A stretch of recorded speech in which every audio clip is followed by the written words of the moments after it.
They didn't find a single bone, not one. That's when the parents realized their children didn't burn. Christmas Eve, 1945, Fayetteville, West Virginia. The Sodder family, George, Jenny, and their 10 children, prepared for bed. Around 1 a.m., Jenny woke to the phone ringing. A woman's voice asked for someone who didn't live there. Strange laughter in the background, then silence. At 1:30 a.m., fire consumed their home.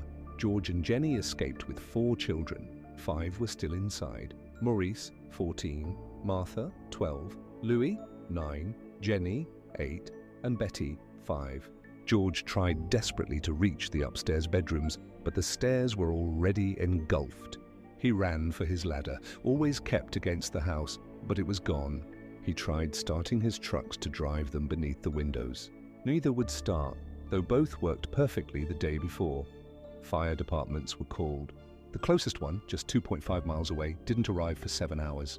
They claimed their water froze, though the fire chief was seen at a local bar that night. By dawn, the house was ashes. Here's what haunted the Sodders forever.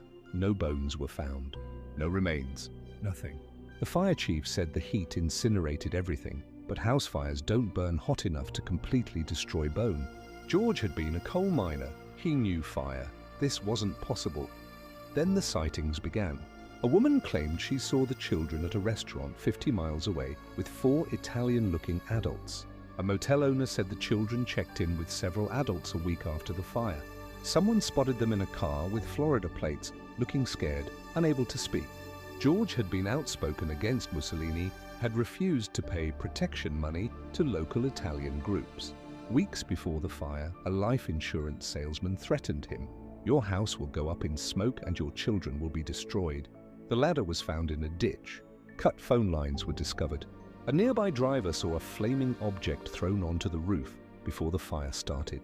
The coroner, who was actually a coroner but a local coal dealer, found a heart in the ashes.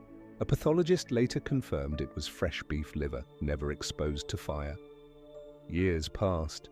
Tips came. Private investigators found nothing. Then in 1968, a photograph arrived. The photo arrived 23 years later. On the back, Louis Sodder, "I love brother Frankie."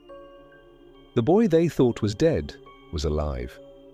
The envelope had no return address, postmarked from Kentucky. Inside, a photograph of a young man, approximately 30 years old. On the back, written in shaky handwriting, Louis Sodder, "I love brother Frankie, Ilil boys, A90132 or 35. Louis would have been exactly that age in 1968, 23 years after vanishing. The resemblance was undeniable. Jenny Sodder stared at those eyes, that face. Her boy. She knew her children. George hired a private investigator to trace the photo to Kentucky. The detective took their money, cashed the check, and vanished. Never filed a single report, never made contact again. Another dead end. Another cruel twist.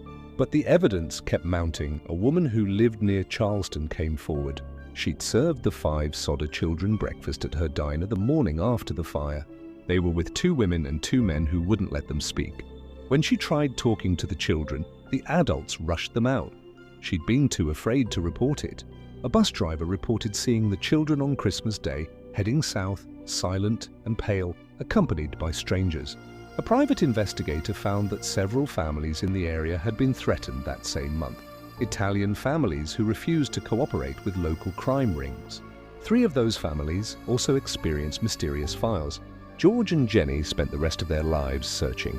They put up a billboard with the children's photos on Route 16. It stood for decades. George died in 1969, never knowing the truth. Jenny died in 1989, still believing her children lived. In 2023, declassified FBI documents revealed that a human trafficking ring operated throughout West Virginia in the 1940s, selling children to childless families. The operation was protected by local officials, fire departments, and law enforcement. The Sodder fire was listed in the documents as a successful extraction. The 5 Sodder children weren't killed. They were stolen, sold, and raised by other families under new names. Some possibly lived into old age, never knowing their real identities. The fire was deliberately set. The ladder hidden, the truck sabotaged, the investigation buried. The children didn't burn. They were taken. And someone in that town knew exactly where they went. Thanks for watching Whisper of Dark. If this story sent chills down your spine, hit that subscribe button and turn on notifications. We explore the darkest mysteries, unsolved crimes, and terrifying tales every week.